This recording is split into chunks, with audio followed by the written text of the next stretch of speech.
Boss channel. For any of you that haven't been here before, my name's Nick and this channel is all about Amazon FBA and teaching you the things we're learning about building online businesses. If you're interested in learning more, we upload a free video every week onto the YouTube channel, so make sure you subscribe and turn on the bell for notifications. Today, I'm going to be giving you guys the top 5 reasons people fail at Amazon FBA. So a lot of these points are based on my experience as a full-time Amazon FBA seller, and I'm hoping by running you through these top 5 reasons, it will help you avoid making the same mistakes. The first reason people fail at Amazon FBA. It's simple, but it's the product research stage. So everyone struggles with product research when they're starting out. It is a little bit difficult to get your head around, but it is very important. If you get the product research stage wrong, you're just going to end up wasting a lot of money. So I'm going to give you guys a few things to think about when you're doing your product research. So if you're just starting out, when I'm looking at a potential niche or a product to sell, I will look at the top 3 to 5 sellers on page 1. And when I'm looking at these competitors, I want to see that they've got less than 100 reviews. If their overall review rating is 4 stars or below, I'll also feel encouraged by that, because that to me says that there might be an opportunity for me to improve on their product and offer the customer something a little bit better. And to solve the problems that some of my competitors' customers are facing, I'll dive into the 1 and 2 star reviews and look to see what people seem to be complaining about. So that's a really good place to start. So if you're looking at products, there's so much abundance out there on Amazon. Look for products that have under 100 reviews for the top 5 sellers. 4-star review rating and below gives you an opportunity to improve. And make sure you're thinking about your profit margins. When I'm looking at a potential new product, really I want to be making a minimum of $5 per sale. So when I'm saying $5, I'm talking about $5 profit. So if you're looking at products potentially in the range of around $15, you can usually work off the 33% margins. So 33% of that should be profit. You'll need 33% of that to actually manufacture the product, and the 33% left would be for Amazon. So that's a good rule of thumb to use. Obviously, make sure you dive into the figures so you know exactly what you're working with. But if you go for products that are around the $15 mark, you know that each sale you're going to make at least $5 or more. This just means that you have to sell less products to make as much profit. So it sort of de-risks it, but might require a little bit more cash up front. So product research is very important. The second reason, and this one is something that I think people suffer with online business in general, it's something I refer to as analysis paralysis. So you're spending all your time researching, watching useful videos like this, and we do have loads on the channel that I'm sure you guys would find useful. There's also loads of free videos all over YouTube that really can help you learn. But if you're spending all your time just watching and not doing anything, then you're just analysing and you're getting into a state of paralysis. That's why we call it analysis paralysis. You need to be taking action if you want to see results. You could spend years doing all the research, trying to work everything out.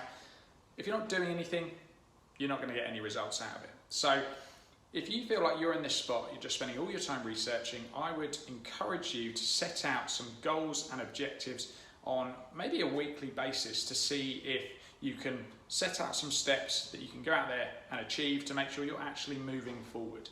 The best way to learn is to do, so make a plan and just go out there and do it. The third main reason people fail with Amazon FBA has to be to do with the product launch process. Again, it can be a bit of a complicated subject, but it doesn't have to be difficult. You just need to make sure you're treating your Amazon product as a product that you would sell anywhere. So what we want when we're launching a product is exposure. So if you're just doing one of the following, then you might well struggle. If you're just putting up a product and not doing anything, well, you can't be upset if it doesn't sell. So when we're launching a product, we will make sure we're running PPC. And with PPC, we will be targeting exact search terms that we have found using tools like Helium 10. The video above will show you exactly how we do that. And we will set up exact match search campaigns in the launch period and go quite aggressive in order to start generating organic sales. That's very important, PPC. The second important thing to think about is social media. So look at the likes of Instagram and YouTube to find influencers that have an audience that's relevant to your niche. So let's say you want to sell some weightlifting gloves. It's going to make sense that you start DMing and speaking to influencers on Instagram, for example, or YouTube, that have a really engaged following of people that are interested in weightlifting, because they'd be interested in potentially receiving your product for free to show their audience your product. It gives you more exposure. You could even set them up with a potential discount code, and they could be driving sales, earning themselves a commission, and driving sales to your Amazon listing. So Instagram influencers at the moment is an incredibly undervalued way of getting your product out there. So think about your social media. How are you actually launching the product? If you do those two things, you don't really need to do anything else.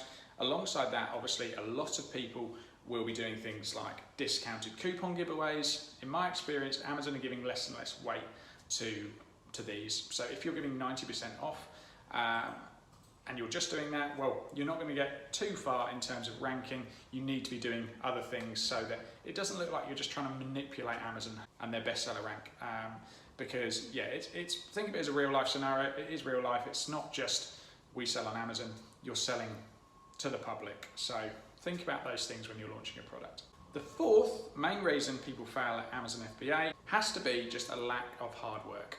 I think some people get into Amazon FBA and think it's just a get-rich-quick scheme.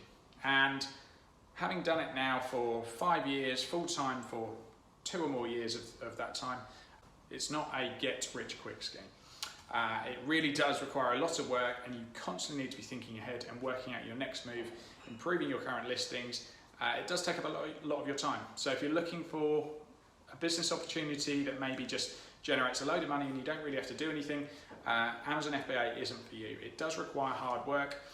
You have to be willing to go at it for years, in my opinion. I feel really patient. I mean, we've had good levels of success with Amazon FBA, but we're humble enough to say we know we can do a lot better, and we want to constantly improve. So we always feel like we're in a state of learning. We're constantly looking for new information, reading blogs, taking courses, and improving our knowledge of the Amazon FBA game. So hard work's required. It's like anything. If you want to get somewhere, you're not going to get there without hard work. So you just can't get away from it. The fifth reason people fail at Amazon FBA has to be down to a lack of creative thinking. If you're just going out there, finding a private label product to sell and copying exactly what the competition are selling, you could well have some success, but the chances are in the long term, it's just going to become a race to the bottom in terms of price. Unless you can beat them in terms of your marketing images, your customer service, your levels of reviews, you're really going to struggle.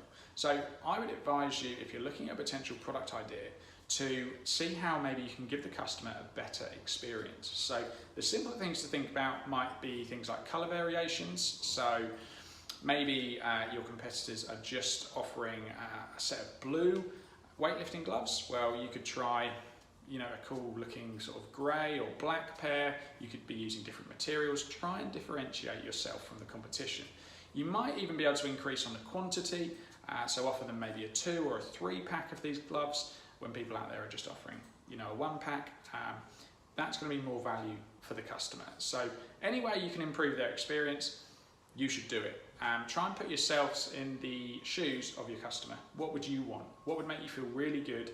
And that way you're just going to get a load more positive reviews than you are negative.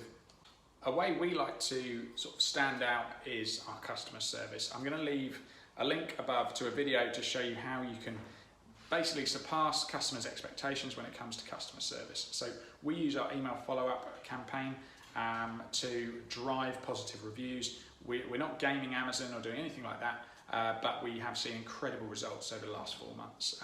We've had products that were at around 4-star that are now solidly bedded in at 4.5 star, sort of almost at 5-star. So that's just from implementing some of the strategies that you'll find in that video that I just left a link to. So those are my top 5 reasons. I hope you found that useful. If you are interested in learning more about Amazon FBA, you can always ask me a question below with anything you might be struggling with, and I will get back to you. No problems at all. If you're interested in learning more, I really would encourage you to subscribe and hit the notifications button. If you found this video useful, please give it a like and share it with a friend, because we are trying to get our channel out there, hence all of this free content that we're putting out on a weekly basis. I hope you guys have found that useful. There'll be more from us here at eBusiness Boss very soon. Thanks for watching.